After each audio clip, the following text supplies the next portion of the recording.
Hello student, I am lecturer Deepak Ashok Davre from Jagruti Junior College, Gadinglach. Actually, we already started a topic, a structure of atom and nuclei. In that topic, we already studied different atomic models, like a Dalton atomic model, Rutherford atomic model, Bohr's atomic model.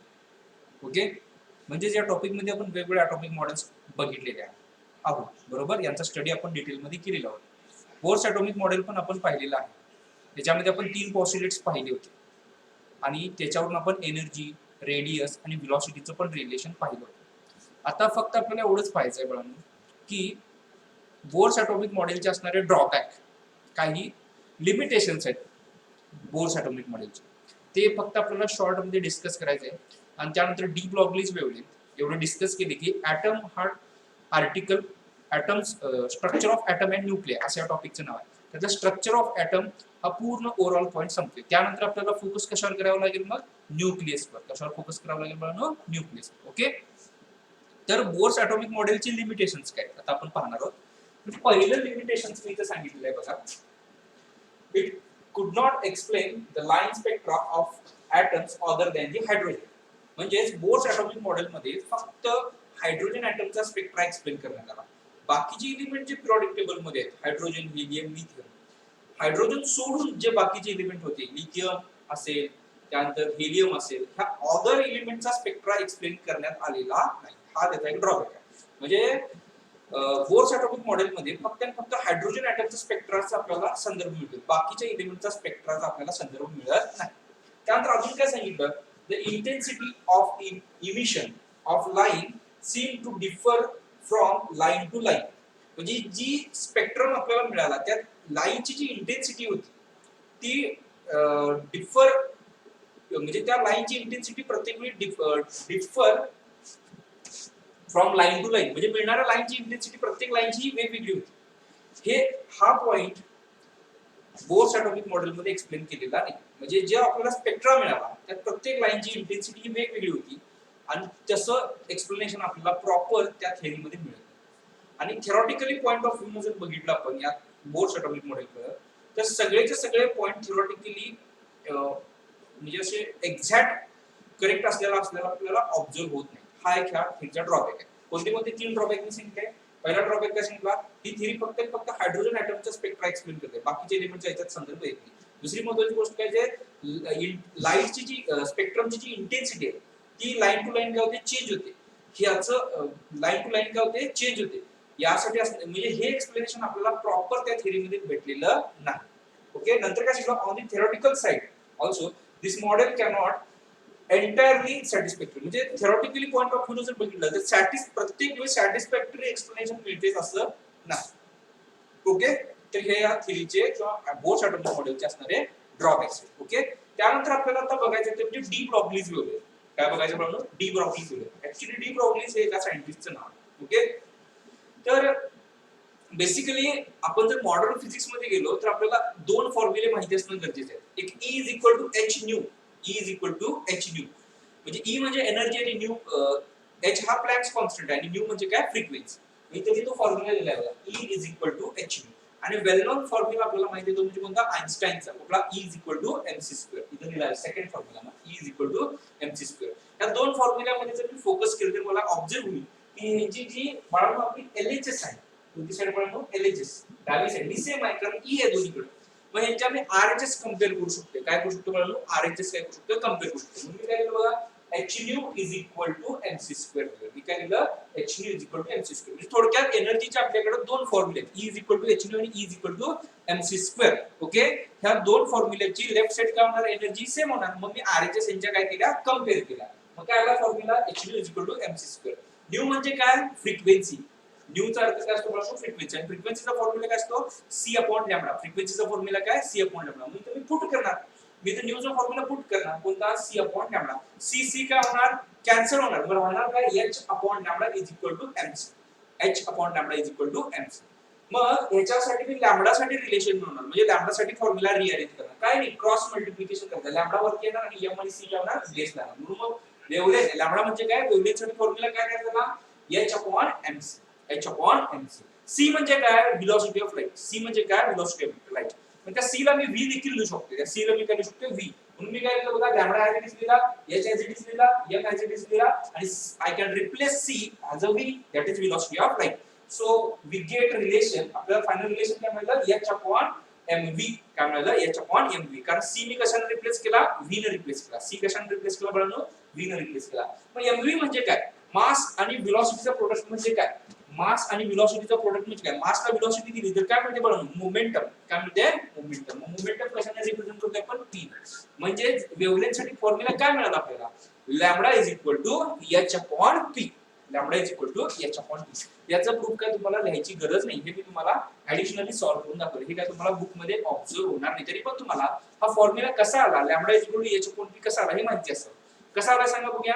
हे काय तुम्हाला book मध्ये नाहीये, text book मध्ये तुम्हाला हे observe होणार नाही, तरी पण तुम्हाला माहिती असेल मी सांगितलं. ओके, हा फॉर्म्युला कसा आलाय, एक एनर्जीचा basic formula E is equal to h आणि दुसरा आइन्स्टाईनने दिलेला formula E is equal to mc square. हे दोन्ही कंपेअर करायचे. याच्यात काय होणार, h is equal to mc square. Nu चा फॉर्म्युला पुट करणार, c अपॉन लॅम्बडा. c काय होणार, कॅन्सल होणार, इथे एक c शिल्लक राहणार.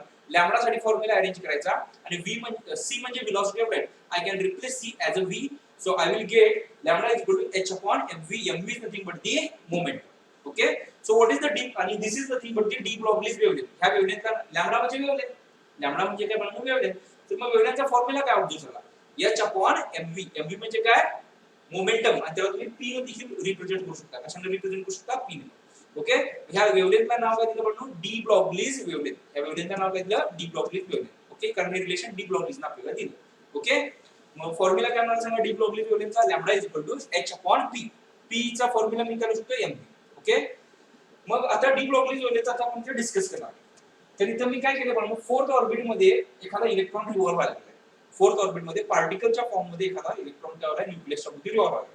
तर ज्यावेळेस हा सर्क्युलर ऑर्बिट मध्ये रिव्हॉल्व होणार आहे, त्याच्या भोवती हे स्टँडिंग वेव्हचा फॉर्मॅट दिलेला आहे. कोणता बाउंड फॉर्मॅट दिला मी, स्टँडिंग वेव्हचा फॉर्मॅट दिला आहे. म्हणजे इथं लूप लाईक स्ट्रक्चर बनणार. कोणतं स्ट्रक्चर बनणार म्हणतो, लूप लाईक स्ट्रक्चर बनणार. फोर्थ ऑर्बिट मध्ये 8 लूप मिळतात. म्हणजे किती मिळाले, जवळपास डबल मिळाले. त्याच्या किती मिळतात, डबल. बघा चेक करून बघा, 1 2 3 4 5 6 7 8. ओके, डबल मिळतात. फोर्थ मध्ये किती मिळतात, 8 मिळतात. ओके, म्हणजे फोर्थ ऑर्बिट मध्ये ज्यावेळी एखादा इलेक्ट्रॉन फिरत असेल त्यावेळी त्या ठिकाणी तुम्हाला दिलेले स्ट्रक्चर मी दाखवलेलं आहे. ओके, तर हा जो रिव्हॉल्व होणारा इथं पॅकेट्सच्या फॉर्म मध्ये मिळाला, हे एक लूप आहे, हा एक लूप आहे. याचा तुम्हाला डिटेल मध्ये स्टडी कुठे येणार म्हणजे वेव्ह मोशन नंतर किंवा वेव्ह या युनिट मध्ये तुम्हाला स्टँडिंग वेव्ह किंवा स्टेशनरी वेव्ह नावाच्या टॉपिक मध्ये याचा डिटेल मध्ये स्टडी येणार. ओके, डिटेल मध्ये स्टडी येणार आहे. त्याच्यामध्ये 2 लूपची व्हॅल्यू काय असते, लॅम्बडा असते. 2 लूपची व्हॅल्यू किती असते, लॅम्बडा असते. ओके, तर हे सर्क्युलर ऑर्बिट मध्ये फिरते. मग सर्क्युलर ऑर्बिट मध्ये टोटल त्यांनी किती डिस्टन्स कव्हर केला असणार, सर्कम्फरन्स एवढंच ना. सर्क्युलर ऑर्बिट मध्ये एखादा इलेक्ट्रॉन फिरतोय म्हणजे किती डिस्टन्स कव्हर केला असणार, सर्कम्फरन्स एवढं.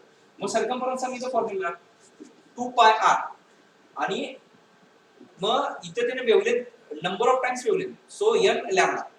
ओके, हा फॉर्म्युला लक्षात ठेवा. 2 पाय r म्हणजे काय असणार, सर्कम्फरन्स, n इंटू दी लॅम्बडा. हा आपल्याला फॉर्म्युला मिळाला. ओके, हा फॉर्म्युला परत लॅम्बडा साठी अरेंज करायचा. कशासाठी अरेंज करायचा, लॅम्बडा साठी. मग n कुठे येणार, बेस ला येणार, n बेस ला. आणि हा फॉर्म्युलाला इक्वेशन नंबर फर्स्ट दिलं. आणि डी ब्रॉग्लीजने जो आपल्याला फॉर्म्युला दिला होता, हे काय सोडवायचं नाही, ते तुम्हाला मी ऍडिशनली तुम्हाला माहितीसाठी सोडून दिलेलं आहे. ओके, हे काय बुक मध्ये नाही, तुम्हाला माहिती असावं डी ब्रॉग्लीज रिलेशन कसं आहे त्यासाठी सोडून दिले.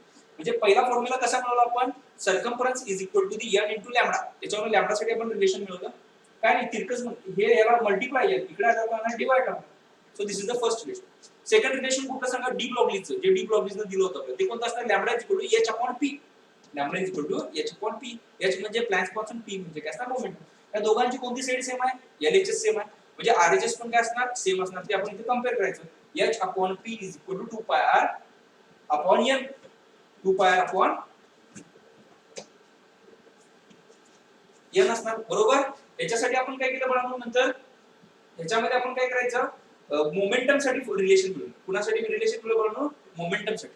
मोमेंटम साठी जेव्हा आपण रिलेशन मिळवणार, मोमेंटम आणि r इकडे ठेवलं, बाकी हे बाकीच्या टर्म जर आपण इकडे आणल्या तर आपल्याला काय रिलेशन मिळालं, h अपॉन 2 पाय. n म्हणजे काय असणार, प्रिन्सिपल क्वांटम नंबर. n म्हणजे काय असणार आहे, प्रिन्सिपल क्वांटम नंबर. ओके, मग हे आपण जेव्हा सॉल्व्ह करणार आहे तेव्हा आपल्याला कशासाठी रिलेशन मिळणार म्हणून, p आणि r एका साइडला ठेवायचं, बाकीच्या सगळ्या टर्म दुसऱ्या साइडला जर शिफ्ट केल्या तर मला काय मिळणार म्हणून, pr is equal to h upon 2 pi. Me P ची व्हॅल्यू काय लिहू शकतो मोमेंटम. पी म्हणजे काय momentum. I can replace P as a MV. Me P म्हणजे मोमेंटमला कशात रिप्लेस करू शकतोय मास आणि व्हेलॉसिटी यांच्या प्रोडक्टने रिप्लेस करू शकतो. म्हणजे थोडक्यात मला इथे काय म्हणाले mvr into h upon 2 इथे n पण लिहू शकतो. n म्हणजे number of times integral multiple. Okay इथे n पण तुम्ही लिहू शकता. म्हणजे तुम्हाला कुठलं पॉसिबिलिटी मिळते परत परत तुम्हाला बोर्सचं सेकंड पॉसिबिलिटी मिळते. हे सगळं सॉल्व्ह केल्यावर काय मिळते परत बोर्सचं सेकंड पॉसिबिलिटी मिळते. म्हणजे या डी ब्रॉग्लीज वेव्हलेंथला कोण सपोर्ट करायला किंवा डी ब्रॉग्लीज वेव्हलेंथ जेव्हा मी सॉल्व्ह करतोय तर कुणाचा सपोर्ट मिळते आपल्याला किंवा कुठलं प्रूफ आपल्याला मिळते तर बोर्सचं सेकंड पॉसिबिलिटी मिळते. त्यामुळे बोर्सचं सेकंड पॉसिबिलिटी डी ब्रॉग्लीजला सपोर्ट करते, डी ब्रॉग्लीज वेव्हलेंथला सपोर्ट करते आणि D Broglie's wavelength bourse atomic मॉडेलला सपोर्ट करते.